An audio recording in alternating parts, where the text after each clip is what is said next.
Hello everyone, welcome back to Review and Rate. Today, we're entering into a world of islands and crazy leaders. That's right, we're going to get a rifle and become a killing machine to talk about Tomb Raider, a game developed by Crystal Dynamics and released in 2013. If you're a fan of intense action, exploration, and strong narratives, you won't want to miss this review. Now, let's escape from this dangerous situation and get ready to enter the world of Tomb Raider.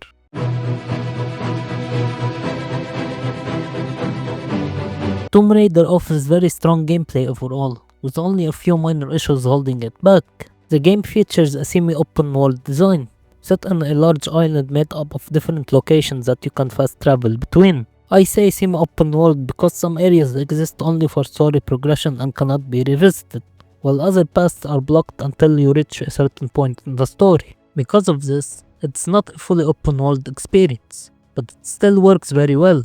You are given a map that clearly shows your current location, your main objectives, and the collectibles you unlock as you explore and progress through the game. Speaking of exploration, it's very enjoyable, as the island is filled with things to discover such as treasures and documents. One of the coolest things about the documents is that when you collect them, they are narrated by their original writers, allowing you to hear different voices instead of simply reading text or listening to a single narrator, which adds a lot to the immersion. She's been hunting for its location.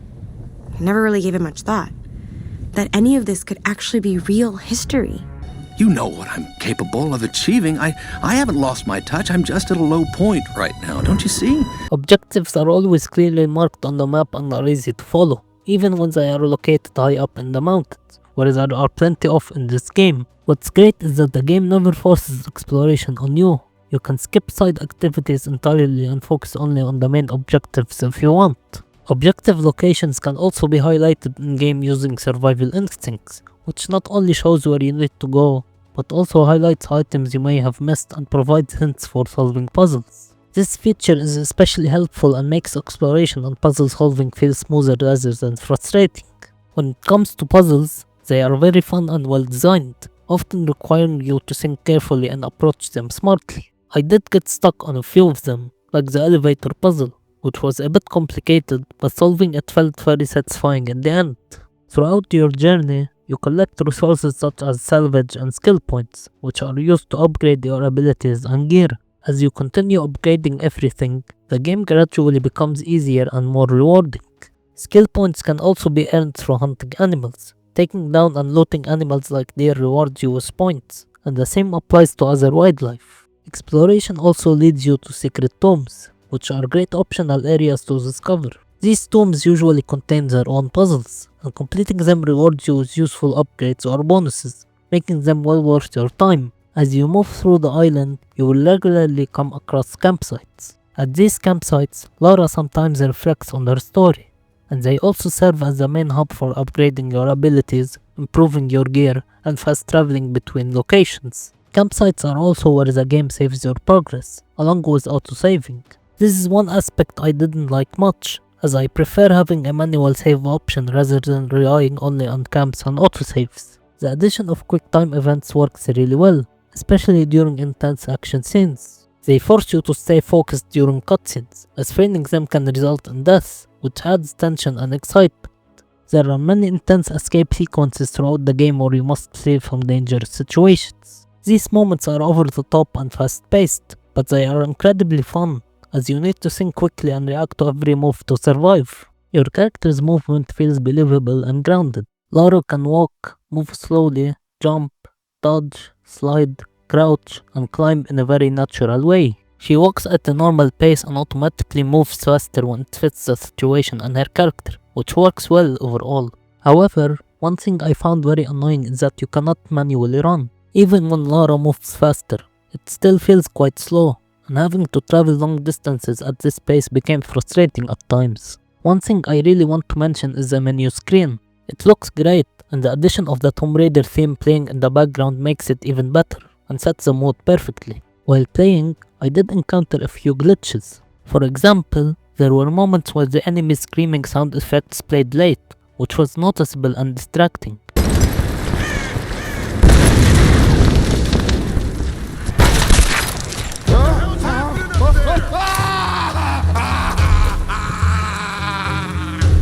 I'm not sure why this happens, but sometimes pop-ups also appear partially or completely off screen, making them difficult to read.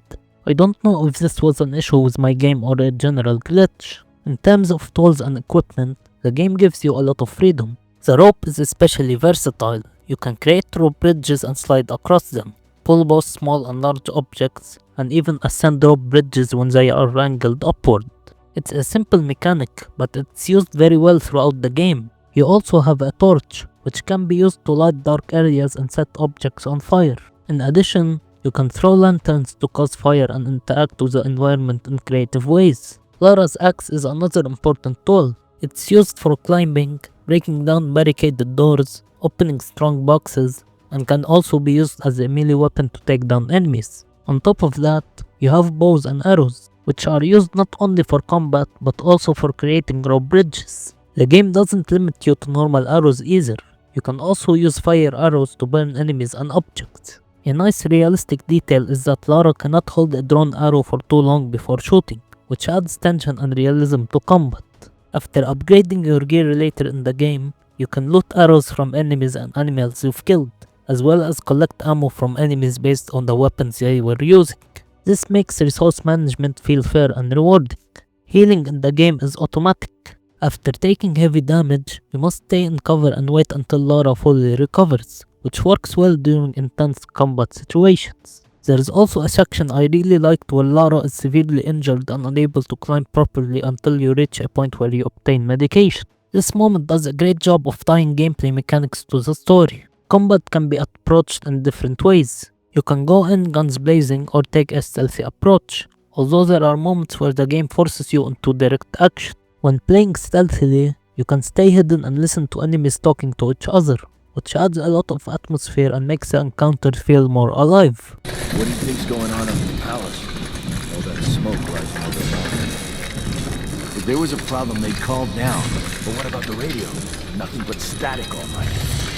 Something's going on. Brother, I told you to be silent. You can also perform stealth skills, which is a great addition, as it gives you more options instead of relying on silent weapons all the time. However, there are a few issues with how enemies react to what's happening around them. Sometimes, if an enemy doesn't die right next to another enemy, the others won't notice at all and will just stand there like nothing happened, which feels very strange. It's also weird how enemies react when their teammates are dead.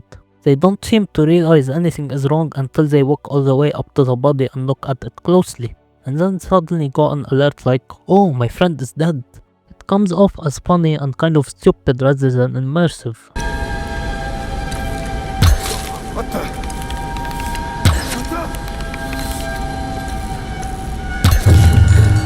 There are also moments where enemies don't notice Lara even when she is clearly visible right in front of them. In some cases, I was walking directly in front of an enemy and they didn't react until I entered their exact visibility range, which just feels dumb and unrealistic. Another thing I found funny is that sometimes when you kill enemies, their bodies go flying. There's nothing necessarily wrong with it, but it can look pretty silly at times. Now moving on to the action side of the gameplay, I think the combat itself is very entertaining. There are some really cool moments, like shooting enemies while hanging upside down or performing melee takedowns when enemies are weak, which keeps the action exciting.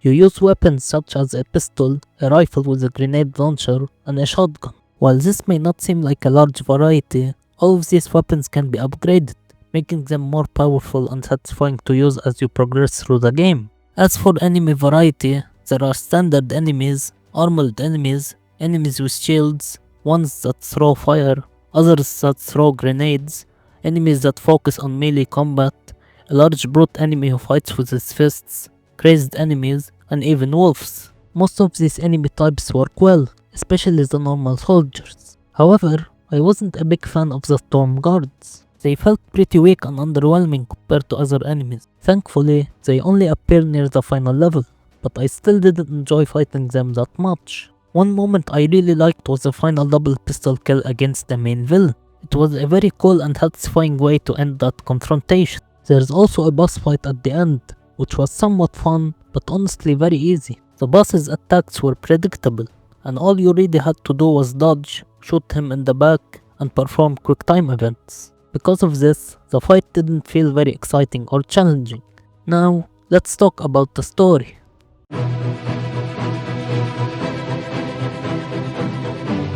The story of Tomb Raider is amazing.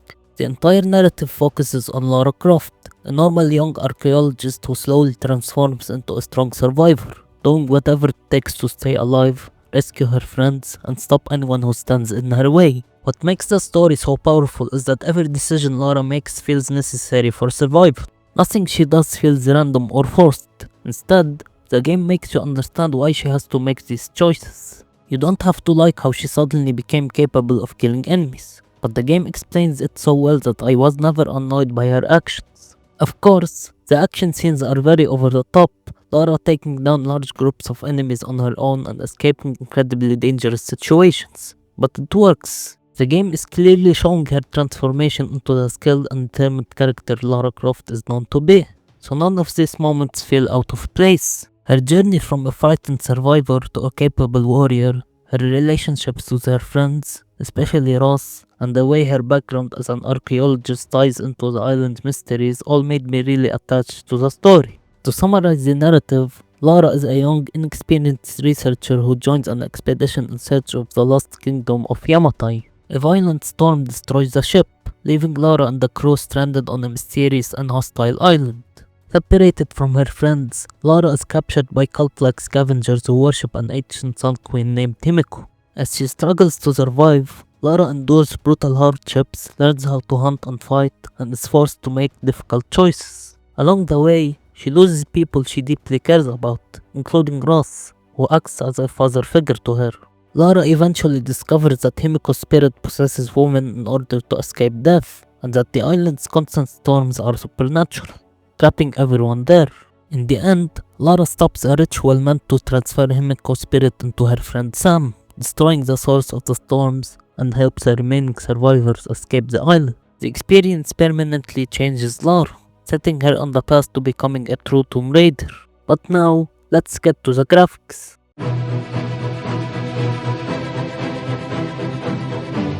Tomb Raider's graphics are very good, especially considering the game was released in 2013, though when compared to modern games, it does look a bit outdated. The environments look great overall, and you can really see how much effort went into designing the massive island you explore throughout the game. From forests to cliffs and abandoned structures, the world is visually impressive and feels believable. When it rains, you can see water droplets appearing on the screen, which helps immerse the player and makes it feel like you are actually there on the island.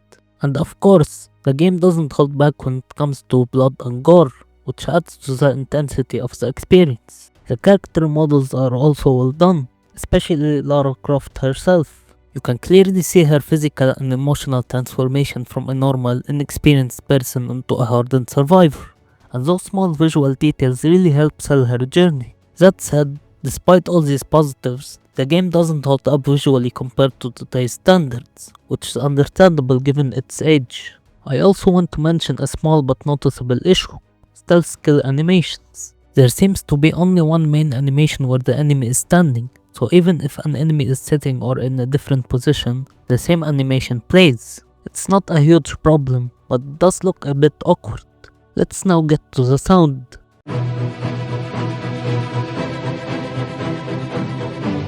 The sound design in Tomb Raider is really great. Every sound fits perfectly with the environments you explore, making the world feel more immersive. On top of that, the voice acting is very powerful, especially during emotional moments where you can really feel what Lara is going through. I can't do this without you. I'm sorry, Lara. I'm sorry. You can do this. Lara Croft.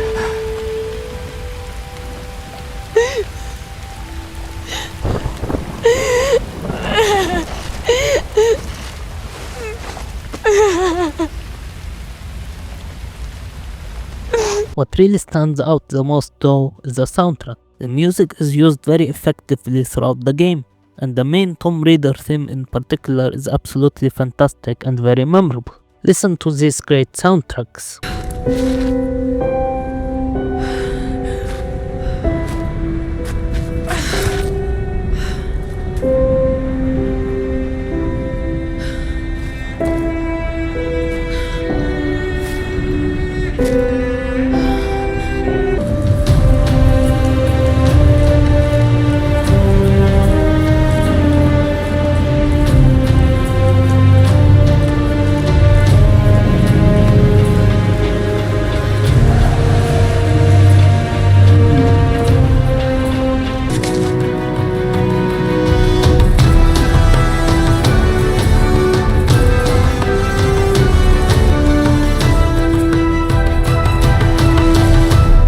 now, let's turn to the last section, which is the replayability.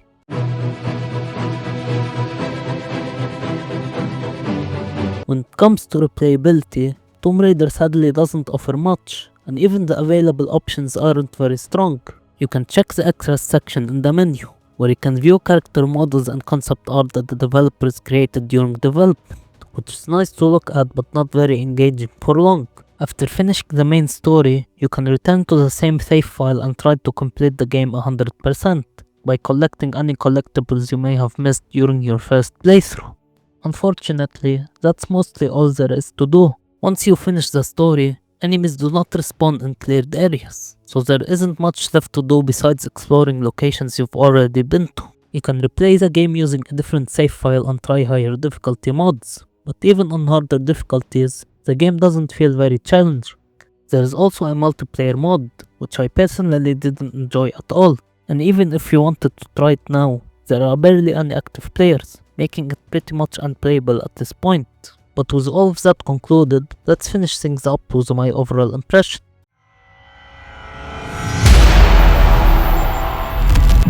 Tomb Raider delivers very good gameplay, an amazing story, good graphics, and great sound design. While it does have some gameplay issues, slightly outdated visuals, and limited replayability options, none of these take away from how great the overall experience is. This reboot is what truly got me interested in Tomb Raider, and it's impressive how the developers redesigned the series to feel more enjoyable, grounded, and realistic compared to the older games. Because of that, this is the score it deserves.